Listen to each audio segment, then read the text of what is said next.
Hello, hello. Welcome. My name is Veronica. If you are new, welcome. If not, welcome back. And today I'm going to be sharing what is manifestation. You hear this word thrown around. I'm manifesting this, I'm manifesting that. What does it mean? What do you have to do? What's the gist of this? And the truth is that you're always manifesting. So you're always manifesting. You have a conscious and a subconscious mind. Your subconscious mind runs 95% of your day, is literally on autopilot, it's in a reactive mode. You're usually reacting to things. And if you look at it this way, I think it's before the age of 5 or 8 where you're more receptible to your like subconscious mind is more receptible, meaning a lot of your programmings came from that if you haven't reprogrammed it, or throughout your life if it's something that caused a lot of emotion, usually that impacted you in some way. You took something on as a truth growing up, or either, you know, you took on the truth that relationships have to be a certain way, and maybe that's why you're attracting certain relationships into your life, or that you have to work really hard for certain things. And so literally you're it's like a self-fulfilling prophecy. You're creating that because that is your truth, that's what you believe. Or maybe you have a belief that you're not worthy of certain things, and so you keep putting that out and gravitating those things into your life.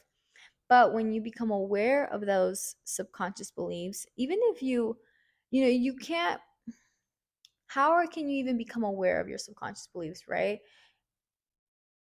If you just listen to like your vocabulary, or if you see certain things happening into your life, you're gravitating certain people in your life, or certain situations in your life, that's kind of how you can see what's going on, like how you can be aware of what's going on. And then once you're aware, you kind of have free will, because how can you have free will when it's something that it's a program that you're not aware of? You're just an autopilot. But once you become aware of these things, you now know that you have a choice. Now you have free will to choose what reality you want to tap into. How can you become a better version of yourself, or what your desires, that you have, you can actually choose to consciously manifest them and gravitate them towards your life, because it's no longer a story that you have to work hard for it, or it's no longer a story that you're not worthy for it, or that all relationships have to be a certain way, or that things that were given to you. Now you have a choice. Now you're becoming aware of these things. So, if you look at it like parallel universes, there's a potentiality, infinite potentiality, different versions of yourself. And you're now choosing what reality to tap into. Now you're now choosing who you want to show up as. And you can look at this in a metaphysical way. You can look at manifesting in a spiritual way. You can look at it in a neuroscience way, whereas like you just what version of you do you want to become? Every single time you go to the gym, if you want to be a healthier person or a fit person, every single time you do that challenging thing and you step out of your comfort zone and you work out even though you don't want to, you're strengthening that neural pathway. You're becoming this version of yourself. And in return, once it's a habit, once it's in your subconscious mind, naturally is going to do things for you, is naturally just going to like want to eat healthier.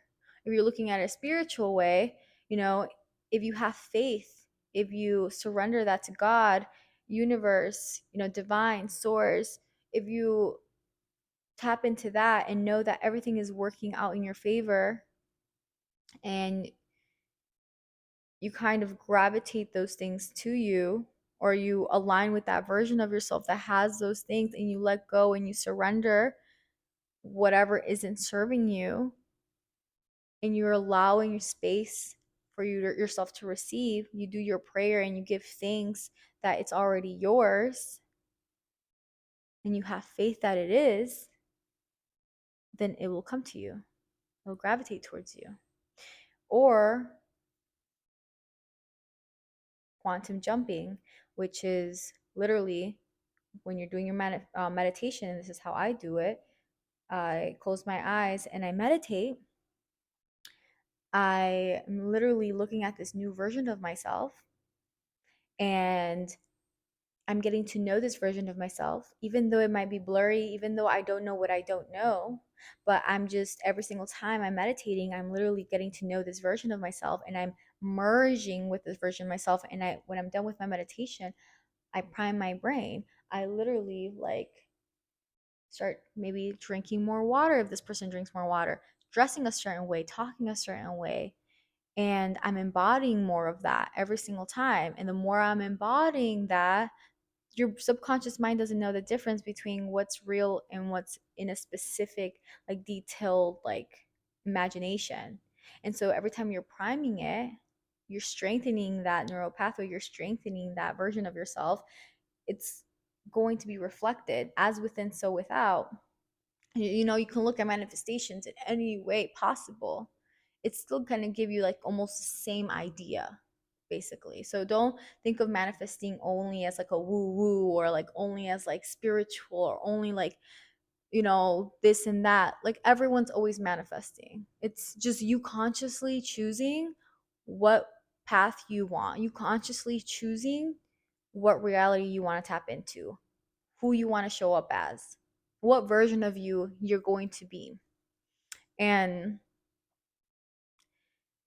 reprogramming that pretty much, because now you're getting to choose, you're becoming aware of the old self, the old habitual self, and you're choosing the new self, chasing your dreams, allowing those desires to come to you, gravitating, embodying more of what you want, choosing what version of you you want to show up as, etc. And having faith, trusting that it will be, that you are creating your life, that it will be, because God is always on your side, because with God everything is possible, because your subconscious mind is powerful, because you have that power within, and everything is created from the same source that created you. And if you're able to perceive it, you're able to receive it. There's no separation between you and your desires. So like I said, you can look at it in many, many ways, manifestation, whatever way you feel comfortable with, whatever way like aligns more with you. Perfect. It doesn't matter. um it pretty much just choosing your life, consciously choosing your life, and knowing that you have a choice, because either way, let's say the parallel universe, either way, you're always manifesting. So there's a version of you that is lazy, doesn't get what she wants or doesn't get what he wants, um is toxic, uh eats Cheetos or something all day and doesn't work out, doesn't care about life, and whatever, right? I'm just saying things out there. There's nothing wrong with eating Cheetos either. Anyways, or there's another version of you that, takes care of their mind, body, soul, goes after their dreams, has good energy, good vibration, is tapped into their authenticity, tapped into love, shows up for themselves, has healthy boundaries, etc. Either way, you're going to manifest whichever version of yourself. Either way, you're going in a direction. Tomorrow's still going to happen, next year's still going to happen.